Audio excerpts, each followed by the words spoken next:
Hi అండి.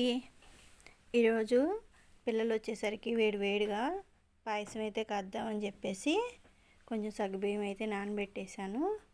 ఒక గిన్నెలోకి ఒక లోటా నీళ్ళు అయితే తీసుకొని పొయ్యి మీద అయితే పెట్టేసుకుంటున్నా.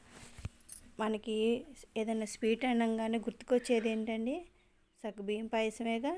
చుట్టాలు వచ్చినా అదే, మనకి ఏదైనా తినాలనిపించినా అదే. నేనైతే స్వీట్ అనగానే ఇదే చేస్తానండి ఎక్కువగా. ఇగో మొన్నైతే బెల్లం వేసి కాసాను.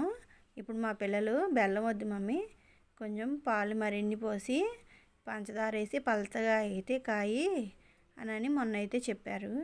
సరే అని చెప్పేసి ఈరోజైతే కాద్దామని ఈరోజైతే కాస్తున్నాను. సగ్గుబియ్యం నానబెడితే ఏంటంటే తొందరగా అయితే ఉడికిపోతుందండి. ఇంకా సగ్గుబియ్యం అయితే ఉడికిపోతున్నాయి. కత్తి సేమియా అయితే బాండీలో వేసి నెయ్యి వేసి వేపేసేసుకుంటే, జీడిపప్పు కూడా వేపేసుకోవాలి. నేను సేమియా సగ్గుబియ్యం వేసినవి అయితే కొంచెం విడిగా అయితే తీసానండి, బెల్లం వేద్దామని చెప్పేసి. మా ఇంట్లో పంచదార వేసినవి తాగనోళ్ళు ఉన్నారు, అందుకోసం చెప్పి బెల్లం వేద్దామని చెప్పేసి కొంచెం విడిగా గిన్నెలోకి అయితే తీసాను.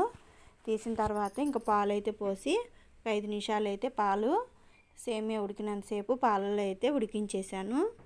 సేమియా ఉడికిన తర్వాత ఇంకా పంచదార అయితే వేసాను. పంచదార, జీడిపప్పు, యాలక్కాయలు అయితే వేసాను.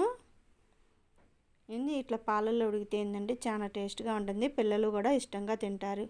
ఈ సేమియా పాయసం అంటే ఎంతమందికి ఇష్టమో కామెంట్ చేయండి.